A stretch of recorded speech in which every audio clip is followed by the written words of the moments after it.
Aujourd'hui, on teste du lourd. Voici l'essai de la Renault Twingo RS Cup 2007. C'est parti!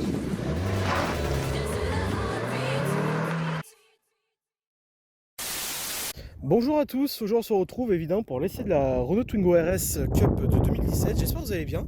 Alors c'est vrai, jusqu'à présent, je vous ai présenté des modèles qui n'étaient pas très performants, qui étaient plutôt économiques, mais qui n'étaient pas du tout sportives. Alors à l'extérieur, par rapport à la première génération, c'est qu'elle est quand même bien plus jolie, elle est quand même bien plus voyante. On a des phares en forme d'amande qui fait un petit peu effet Lexus. On voit quand même le kit de carrosserie RS, c'est-à-dire Renault Sport avec les entours d'anti-brouillard en gris métallisé, les entourages de roues qui ont été augmentés.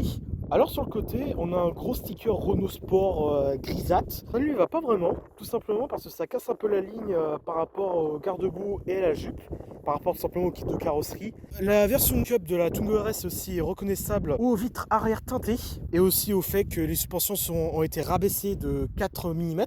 Et d'ailleurs vous allez voir dans l'essai que les suspensions sont assez fermes. À l'arrière, on peut distinguer la Twingo RS d'une sortie d'échappement, mais d'une vraie sortie d'échappement et pas une canule comme on fait aujourd'hui. On a aussi le sticker à droite bien grisâtre de chez Renault Sport. Pourquoi pas. On a aussi un spoiler en gris métallisé qui est aussi assorti au rétroviseur. Alors à l'intérieur, par rapport à la première Twingo, bon, c'est certes moins gris, c'est plus discret, c'est plus noir, mais on a toujours des plastiques durs à l'intérieur, hein. Au moins ça aura le mérite de tenir avec le temps. D'ailleurs la version Cup c'est la moins bien équipée puisqu'on a une clim manuelle, on était censé avoir un autoradio mais on l'a pas. On a un contour, ce qui pour une Twingo limite un exploit. Je crois que la GT en a aussi un de contour, si je dis pas de bêtises. On a toujours le contour digital avec l'affichage du kilométrage ainsi que du niveau de carburant. Au niveau des sièges, on est quand même très bien maintenu, hein. C'est des sièges semi-baquets. Sur les côtés, on est super bien maintenu, c'est plutôt confortable. La série est quand même de bonne qualité. D'ailleurs, le pommeau de 8 vitesses siglé Renault Sport, on sent quand même qu'on est dans une bonne vieille GT à l'ancienne quand même. Alors à l'arrière, on a deux sièges indépendants, contrairement à la première génération. Bon, au moins, chaque passager peut décider s'il peut avancer ou reculer. Notez d'ailleurs les ceintures de sécurité en couleur orange à l'avant et à l'arrière. Petite note d'originalité dans cette voiture, à l'intérieur si triste. D'ailleurs les plastiques sur les côtés et au niveau des haut-parleurs sont pas terribles, hein, c'est un peu mou. D'ailleurs notez à siège reculé que le coffre est très minuscule. Mais genre c'est encore pire que la première génération. Du coup c'est parti pour l'essai routier de la Twingo RS Cup de 2007. Allez c'est parti. C'est quoi ce truc? Oh là là, mais c'est pas vrai, mais quel gosse. Ça c'est l'accélération quand on montait jusqu'à 6 tours minutes. Parce que oui, certes c'est un moteur 1.6 atmosphérique de 133 chevaux. Certains vont me dire ouais c'est pas un moteur turbo. Mais alors juste écoutez-moi ça. On est entre 3000 et 4000 tours minutes, hein. Dans les virages elle était quand même assez bien, ça faut le dire, hein. Alors cette voiture elle a été vendue en 2007 par Renault à l'époque. Et à l'époque, elle coûtait entre... Alors ça dépend des versions. Il y a eu des versions RS, des versions RS Cup et des versions RS Gordini. Et cette voiture coûtait au minimum aux alentours de 17 000 €. Elle pouvait monter jusqu'à 18 600 € si vous prenez la version RS Gordini. Avec ce beau bleu France et ses doubles bandes blanches qui rappellent l'époque des R8 Gordini. Donc comme je le disais précédemment, cette voiture a un moteur 1.6 atmosphérique de 133 chevaux. Avec un poids d'environ 1050 kg. Donc au niveau ratio poids-puissance, c'est pas trop mal. Alors dites-vous qu'à l'époque, cette voiture, elle avait que pour seule et unique concurrente vraiment la Abarth 500, comme concurrente directe. Après, certains vont me dire il y a aussi la Rapanda 100 chevaux. Mais bon, elle n'était pas aussi puissante. Mais contrairement à la Abarth 500 où elle avait un moteur turbo, bah celle-là non, c'est vraiment une GT à l'ancienne, c'est-à-dire boîte manuelle, moteur atmosphérique, poids-plume. Et bon, faut lui dire, ça lui va plutôt bien. L'insonorisation, malheureusement, bah, c'est raté comme la première génération. C'est-à-dire que le moteur, vous allez devoir l'entendre, c'est comme ça. On est toujours sur une boîte à 5 rapports comme sur la mienne, ultra courte. D'ailleurs, c'est à peu près le même étagement. D'ailleurs, on va accélérer un peu avec. Ah, putain, qu'est-ce que j'aime bien accélérer avec. Le bruit du moteur, vraiment, on le sent. On sent vraiment que c'est un moteur à l'ancienne, hein. Vraiment, des moteurs Atmo aujourd'hui, vous n'en verrez presque plus. sauf sur des modèles d'entrée de gamme ou des modèles que je dirais premier prix. Mais quel bonheur d'entendre ça, juste. Bon, certes, elle n'est pas énormément équipée, elle a une clim manuelle, elle a l'autoradio, elle a juste un contour, les vitres électriques et c'est tout. Mais on a l'essentiel pour une sportive. Et d'un côté, c'est vraiment pas plus mal. La direction est vraiment directe.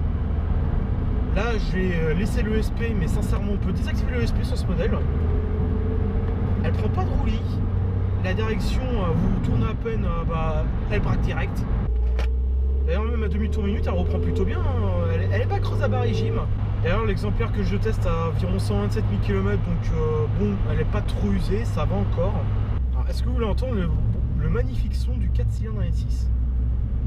Ah, parce que je suis désolé, ce son, je l'adore, mais allez.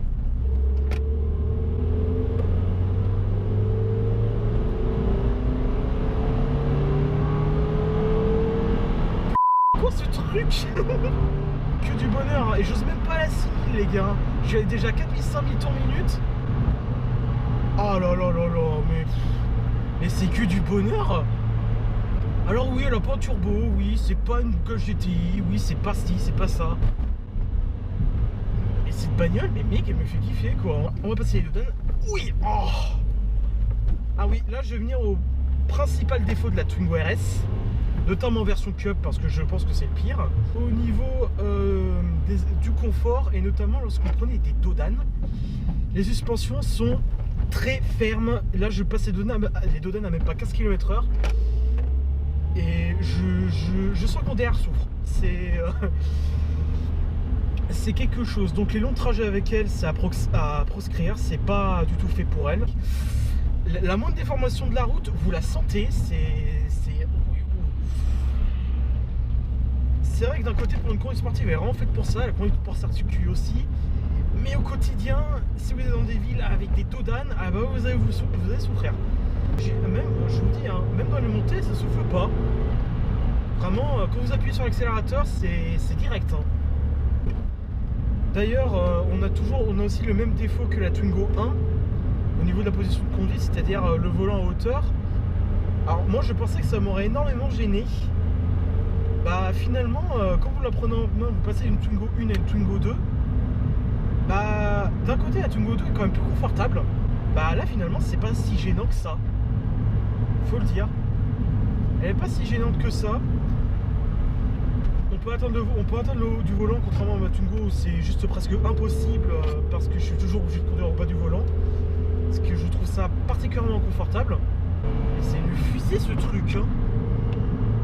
Et c'est une fusée, mais franchement, je sais que ça fait 5 minutes que j'essaie la voiture, je jubile. Mais sincèrement, si vous pouvez en acheter une. Alors oui, d'accord, c'est pas la voiture la plus confortable du monde, c'est pas la voiture la plus silencieuse du monde. Mais pour faire du circuit, pour quelqu'un qui est assez pressé, je pense que vous pouvez être comblé. Aujourd'hui, une Twingo RS, vous en trouvez environ entre 4000 et 5000 euros, ça vaut presque plus rien. Et d'ailleurs, c'est une chose que je ne comprends pas, parce que cette voiture, c'est juste une bombe. En fait, je pense que c'est l'une des rares bagnoles à une époque de l'automobile où on avait les deux. Une voiture calme, où on avait suffisamment de puissance pour être tranquille. Et d'un côté, on a la belle et la bête. D'ailleurs, pour information, d'après son propriétaire, pour un plein, il fait environ 340 km, ce qui est très peu et ce qui confirme bien le positionnement de la voiture. Non, c'est pas une voyageuse. Elle n'est pas faite pour les longs trajets, donc ça, vous oubliez tout de suite. Et même avec ma Twingo, je consomme moins. Je dois faire environ 500 à 550 km avec un plein. Bon, après, c'est pas le même moteur. Mais vraiment, on sent que Renault, avec cette voiture, ils ont bien réussi ce qu'ils voulaient. Ils voulaient vraiment une GT à l'ancienne. Et ben, ils ont tout compris.